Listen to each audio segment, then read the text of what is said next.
Okay, so let's start this number 1.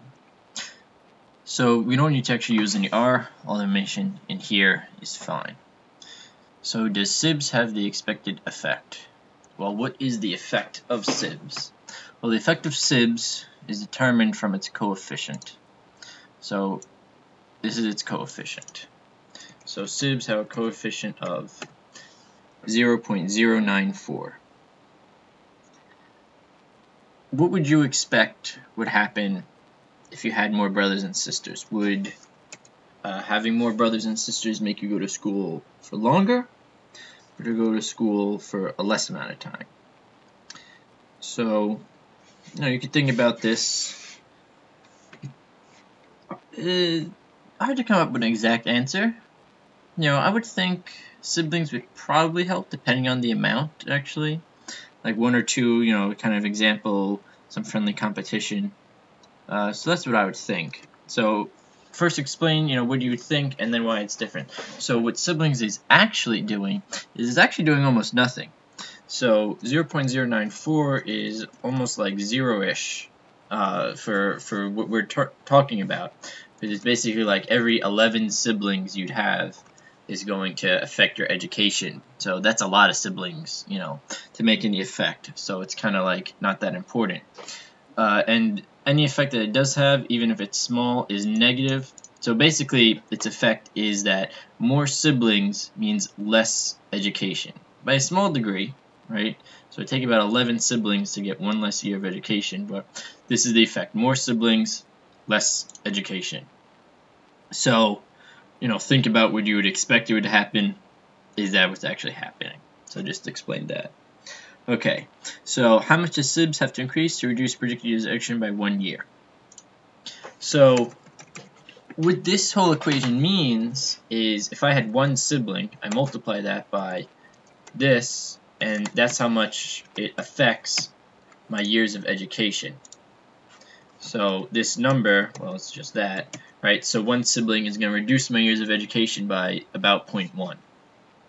So what we want to do is see how many siblings would it take, so this answer is 1. We want to go down by 1. Okay? So, well, we know that this is actually negative. But that's not that important. We can ignore the signs for now. So what we do is you do 1 divided by 0.094. We get 10.64. So we need 10.64 siblings to make education go down by 1 year. So it's not, it's a lot of siblings to make that effect. Okay, so that's 1. So now for 2, the interpretation of the coefficient on Maduke. So Maduke is positive, so that means that your mother having more years of schooling is going to increase the likelihood that you have more years of schooling.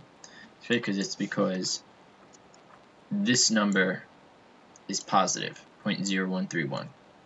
And we can also say about how large it is. So it's only 0.131, so it's not that strong. It's only a little bit stronger than the siblings. So your mother would need to go to school for like 10 years to affect you for 1 year. And then, okay, so that's it for Maduke. And then for 3, no siblings. So we just have to plug in for this. So we'll just do 10.36. That's just our constant here. No siblings, so this is just going to go away to be 0. So this is going to be plus. Mother and father each have 12 years of education. So for the mother, it's 0.131 times 12. Nope. 10.36 plus 0.131 times 12.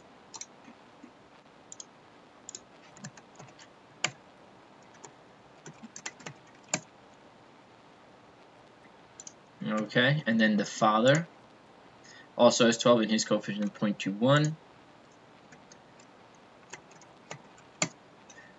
Okay, so man A is predicted to have 14.452 years of education. Okay, so that's how many years of education man is. So I basically just plug in the facts. We have this constant 10.36. 10.36. Siblings is 0, that goes away. Maduk is 12, and Faduk is also 12. So I just plug those in there. So we get this number. And now for man B, same idea, only now he has 16. So just change the 12 to 16. And he's expected to have this many years of education. So we need to find the difference. And this is our answer. This is the difference that we can expect between man A and man B. B having more. Okay, let's look at this one real quick. So, read through this. Why we expect beta 5 to be less than or equal to 0. Well, rank, you want a rank of 1 is better than a rank of 3, right? Rank 1 is the best, rank 5 is worse. So as your rank increases, as your rank goes from 1 to 2 to 3 to 4 to 5, you should earn less salary, right? So person with rank 1 has a higher salary than person rank 5. So this is why beta 5 should be negative, that as your rank increases, your salary goes down. Because a rank increasing, as in increasing in numbers, in, instead of rank 1, it's rank 5, rank 8, that's a bad thing. Now we can go through what signs do we expect. So this is positive, negative. So for an LSAT, you expect positive, right? A higher LSAT score, more likely to have a higher salary. That's what you would at least think. Same with this, a higher GPA, a higher salary.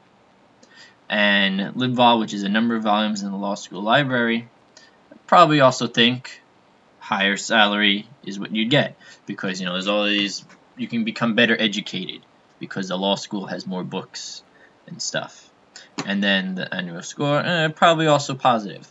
If a school costs more, it's probably better. Maybe not necessarily, but the way things work, right? Harvard costs so much, not because it's a crummy school. One reason why it costs so much is because they pay their professors very well because they're very, very good professors. So B1, Beta 1, Beta 2, Beta 3, and Beta 4 all be positive. Beta 5 will be negative because a higher rank is a worse rank.